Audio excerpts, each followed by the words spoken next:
Hello friends, यहाँ पर हम आज करने वाले हैं यूपीएससी सिविल सर्विसेज की जो टॉपर रही हैं इस बार की, यानी कि इशिता किशोर जो इस बार की टॉपर रही हैं, यानी कि रैंक 1 आई है ऑल इंडिया उनकी हम यहाँ पर जो है वो जीएस की कॉपी देखने वाले हैं, जिसमें उन्होंने किस तरीके से अपनी आंसर राइटिंग की है, मतलब आंसर जो है वो उन्होंने किस तरीके से लिखे हैं उसको हम यहाँ पर ध्यान से देखेंगे। और यहाँ पर जो है वो उम्मीद करता हूँ ये वीडियो आपके लिए हेल्पफुल रहेगा, जिससे यहाँ पर जो है वो आपको मेंस के एग्ज़ाम के लिए जो है वो काफ़ी हेल्प मिल पाएगी। और यहाँ पर आप देख पाएंगे कि किस तरीके से यहाँ पर कॉपी को लिखा जाना चाहिए, और ये उम्मीद है कि हेल्पफुल रहेगा, तो वीडियो आप पूरा ज़रूर देखिएगा।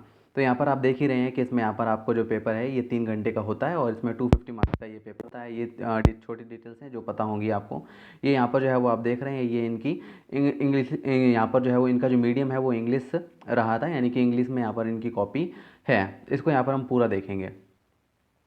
तो जैसे कि यहाँ पर आप देख रहे हैं, ये इनकी कॉपी इस तरीके से इन्होंने यहाँ पर जो है वो सब कुछ इसमें दिया हुआ है, जो डिटेल ऊपर की होती है उसको। उसके बाद यहाँ पर आते हैं क्वेश्चन। जैसे कि यहाँ पर फर्स्ट क्वेश्चन है, इसमें यहाँ पर हमें दे रखा है दोनों मीडियम है, तो हम उसमें दोनों में देखेंगे, यानी कि हिंदी में भी देखेंगे और इंग्लिश में भी देखेंगे। उदाहरणों के साथ चर्चा कीजिए कि भारत के विभिन्न क्षेत्रों की सांस्कृतिक परंपराएं क्षेत्रीय संगीत में किस प्रकार प्रतिबिंबित होती हैं। तो ये यहाँ पर इसका आंसर आपको बताना है कि मतलब इसमें ये पूछा जा रहा है कि आपको एग्जाम्पल के साथ में ये चीज़ें बतानी हैं जिसमें आपके सांस्कृतिक परंपराएं, यानी कि जो कल्चरल जो ट्रेडिशन होते हैं उनके बारे में वो यहाँ पर किस तरीके से म्यूज़िक के साथ में जुड़े हुए हैं, ये चीज़ें आपको यहाँ पे बतानी है। इंग्लिश में अगर देखें, with examples discuss how the cultural traditions from various regions of India get reflected in regional music. मतलब अगर प्रॉपरली अगर इसको समझ के चलें तो ये पूछ रहा है कि म्यूज़िक में क्या, म्यूज़िक जो है वो किस तरीके से कल्चरल ट्रेडिशन को रिफ्लेक्ट करता है, यानी कि कैसे जो है वो दर्शाता है, दिखाता है कि म्यूज़िक के अंदर भी यहाँ पर उस जगह का ट्रेडिशन है। तो इन्होंने अपना आंसर किस तरीके से लिखा है, तो जैसे कि यहाँ पर आप इनका आंसर देख ही रहे हैं, इसमें इन्होंने डायग्राम भी बनाया हुआ है जो कि काफ़ी ज़्यादा इंपॉर्टेंट माना जाता है। आपने अलग अलग इंटरव्यू देखे होंगे टॉपर्स के, तो उन्होंने भी ये बातें बोली हैं कि अगर डायग्राम आप बना देते हैं तो एक अलग सा ही इफेक्ट आ जाता है आपके आंसर में। तो इन्होंने लिखा है, India rich and diverse cultural traditions are most evident in the regional music of its motherland. तो यहाँ पर जो है वो इन्होंने मतलब मातृभूमि के हिसाब से, मदरलैंड के हिसाब से जो है वो बताया है कि कैसे इंडिया जो है वो एक रिच और डाइवर्स कल्चरल कंट्री है। उसके बाद इन्होंने डायग्राम बनाया है, उसमें यहाँ पर जो है इन्होंने पहाड़ी गीत के बारे में लिखा है, हिंदुस्तानी म्यूज़िक यानी कि साहित्य संगीत के बारे में लिखा है। इसके अलावा यहाँ पर जो है वो इन्होंने और भी लिखे हैं, जैसे कि ट्राइबल म्यूज़िक के बारे में और कार्नेटिक म्यूज़िक के बारे में भी लिखा है। तो ये कुछ यहाँ पर जो है वो नाम इन्होंने दिए हैं जो अलग अलग जगह से म्यूज़िक आते हैं। तो और साथ में हेडिंग भी दे दी है डायग्राम को। मीरा के भजन भी यहाँ पर इन्होंने बताए हैं, मीरा के भजन पॉपुलर हैं, काफ़ी आपने सुने ही होंगे, उनके बारे में भी इन्होंने बताया है। उसके बाद इन्होंने लिखा है रिफ्लेक्शन ऑफ कल्चरल ट्रेडिशन, यानी कि क्या क्या रिफ्लेक्शंस आते हैं। तो इसमें यहाँ पर पहला आ जाता है यहाँ पर जिसमें इन्होंने लिखा है who reflected their religious and cultural aspects of society.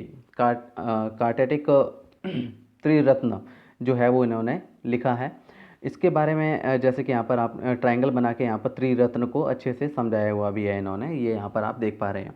उसके बाद यहाँ पर आ जाता है Persian influence. Persian influence music में किस तरीके से, Persian influence on Hindustani music and it's system of gharanas.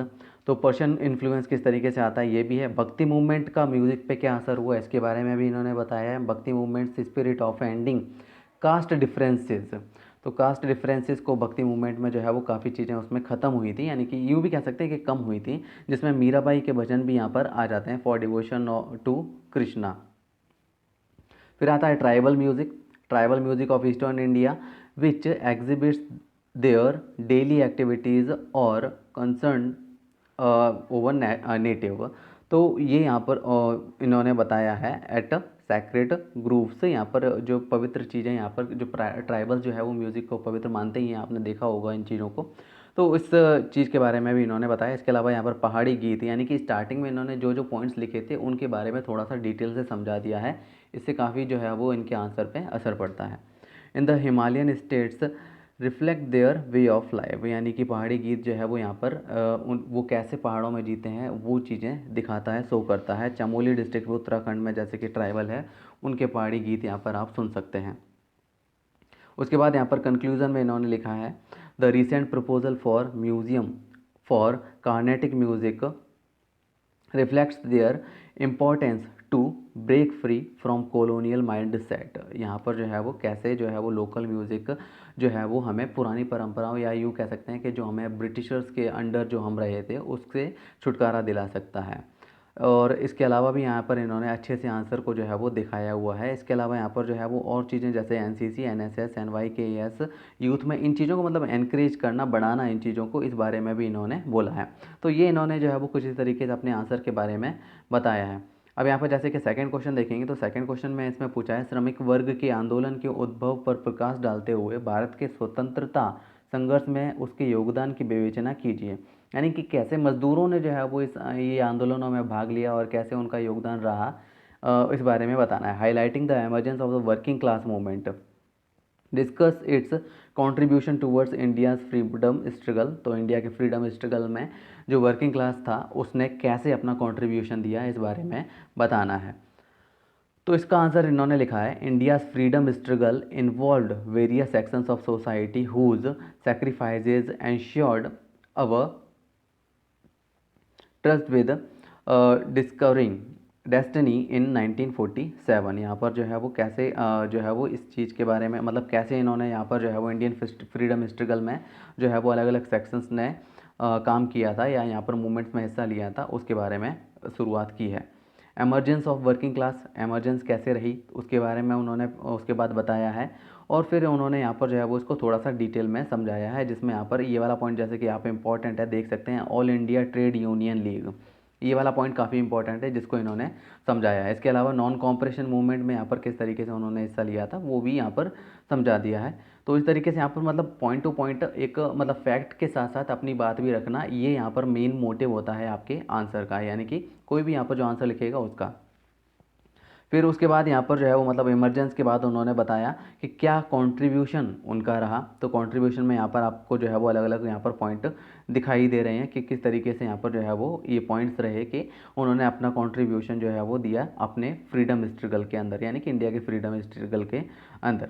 तो ये यहाँ पर जो है वो आंसर है। उम्मीद है कि आपको जो है वो समझ में आया होगा कि कैसे जो है वो आपको प्रॉपर आंसर देना है। जैसे कि अब यहाँ पर थर्ड क्वेश्चन है, इसको भी यहाँ पर आप देख सकते हैं। यहाँ पर गांधीवादी राजनीति के बारे में यहाँ पर पूछा हुआ है, तो इस तरीके से यहाँ पर आप आंसर लिख सकते हैं। तो उम्मीद करता हूँ ये वीडियो आपके लिए हेल्पफुल रहेगा। और अगर आप यहाँ पर जो है वो ये डाउनलोड करना चाहते हैं तो मैं लिंक नीचे दे दूँगा डिस्क्रिप्शन में, जिसको यहाँ पर आप जिससे आप इसको डाउनलोड कर सकते हैं और यहाँ पर आप पूरा यहाँ पर कॉपी को देख सकते हैं, नोटिस कर सकते हैं।